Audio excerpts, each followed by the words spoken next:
عليكم ورحمة الله، أهلا وسهلا بكم. هنطير وهنسمع ونشوف متعة والإثارة في الكرة العالمية والأوروبية والمحلية. هنشوف أهم الأخبار اللي تمت الفترة اللي فاتت. كل ده هيكون معاكم في صوت الملعب.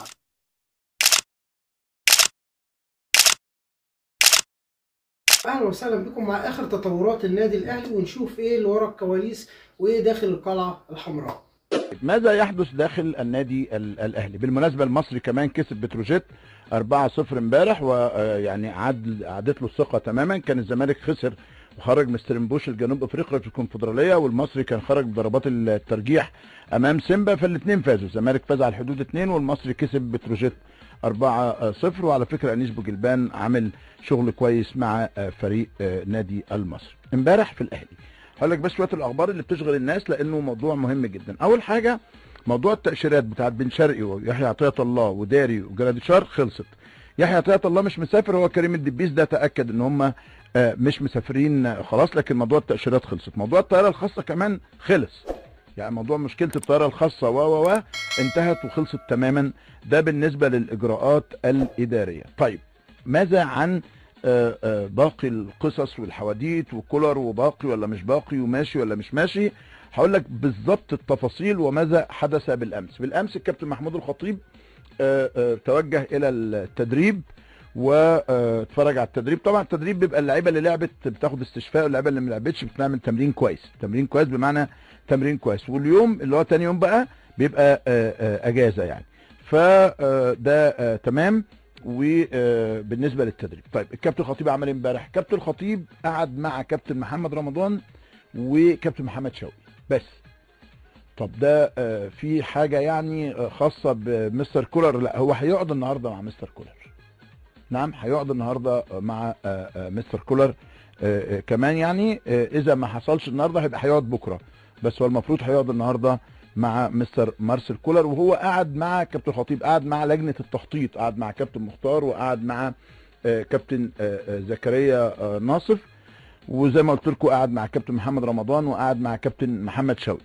طيب القرارات ايه؟ زي برضو ما قلت لك تاني انه مستر كولر مكمل عنده مباراتين صن داونز، فعادي موجود مع الفرقه وفي التمرين عادي، وما لا يبدو عليه اي نوع من انواع القلق على الاطلاق، رغم حاله الهجوم الشديده جدا اللي عليه على السوشيال ميديا. لكنه اكيد حاسس انه في قلق، لانه هو كمان عنده ناس يعني بيقولوا له كل النبض وكل الراي العام وردود الافعال كلها من اولها لاخرها، لكنه لم يحدث شيء. غدا في اجتماع مجلس اداره للنادي الاهلي، مش هيكون فيه قوي موضوع الكوره يعني، لانه هو الكابتن خطيب عايز يوفر كل الاجواء الصحيه والطيبه للفريق بحيث انه يبعد عن الضغوط. الاكثر من كده انه كابتن محمود الخطيب بيفكر حسب ظروفه الصحيه انه ممكن يسافر مع الفريق. صحيح كابتن او الاستاذ محمد ضماطي هو رئيس البعثه، لكنه هو بيفكر كابتن خطيب انه صاحب الفريق شايف انه المرحله حرجه جدا، وفي طبعا في تعليمات طبيه ليه وتحذيرات طبيه، لكن هو قد يسافر قد يغادر اذا حصل على اذن من الطبيب انه يسافر. يبقى كده موضوع التاشيرات خلصت، بتاعه بن شرقي وبتاعه داري اشرف داري وبعد بتاعه جراديشار. موضوع الطياره الخاصه خلص تمام. موضوع البعثه زي ما قلت لحضراتكم رئيسها محمد ضماطي، لكن الكابتن الخطيب ممكن يكون مع البعثه. طيب ماذا حدث بالامس داخل النادي الاهلي؟ كلها محاولات لبناء الثقه. يعني هو الراجل دايما بيعمل تاني يوم تمرين. ليه؟ لانه الاجتماع اللي قبل التمرين هو المهم. الراجل كان غاضب بالامس في الاجتماع، كان غاضب جدا في الاجتماع، وقال لعيبه كل اللي احنا اتفقنا عليه ما تنفذش منه حاجه، كل اللي اتكلمنا عليه ما حصلش منه اي حاجه على الاطلاق يعني. فده امر مش طبيعي بالنسبه لنا، وده يعني انتوا عايزين ايه؟ كان حزين، كان غاضب، كان متضايق جدا مما حدث في مباراه الاهلي وبيراميدز. وطبعا بيبقى دوره محاضره بيتكلم فيها مع اللعيبه، بتناقشوا في حاجات، لكنه ما حدش يقول له انت بقى كذا او انت مش كذا، لانه ده مش اجتماع مع حد يعني. فالجلسه النهارده اللي مع الكابتن خطيب اذا تمت، واذا ما تمتش النهارده هتتم بكره، اكيد هيبقى فيها كلام فني كتير جدا يعني. طيب هل زي ما قيل الاهلي بيدور على مدرب؟ ما فيش نادي ما بيبقاش عنده اتصالات، يعني ما فيش نادي يا جماعه لازم بيكون عنده اتصالات لاي ظروف يعني ممكن تحصل يعني. وارد الاهلي بيتكلم مع مدربين، وارد كل ده وارد، مش عايزه يعني نقاش او فصال. وتلاقي برضو الزمالك بيتكلم مع مدربين، وتلاقي مش عارف مين، لانه ممكن يحصل اي حاجه وتلاقي الموضوع باظ. طبعا اكيد في حوارات، وعلى فكره الحوارات دي من السنه اللي فاتت. يعني الاهلي كان دايما بيتحسب انه مستر كولر ممكن يقول لك انا مش مكمل، انا ماشي، لانه هو عنده في الشرط بتاع مستر كولر انه بعد السنه الثانيه يمشي بلا شرط جزائي، ما يدفعش شرط جزائي بعد سنته الثانيه مع النادي الاهلي يعني. انا سالت على الشرط الجزائي اللي على الاهلي في حاله رحيل مستر كولر، ما عرفش اخد معلومه واضحه. في البعض قال لي لا يدي لنهايه الموسم، يعني فاضل شهرين يدفع الشهرين. في البعض قال لي لا ده يدفع الموسم كامل. في البعض قال لا الفتره المتبقيه فقط لا غير. في البعض قال لي 3 شهور. فتلاقي حتى الناس داخل النادي الاهلي ما بدولكش اجابه مفيده، عشان كده انا ما اقدرش اقول لك اجابه مفيده يعني.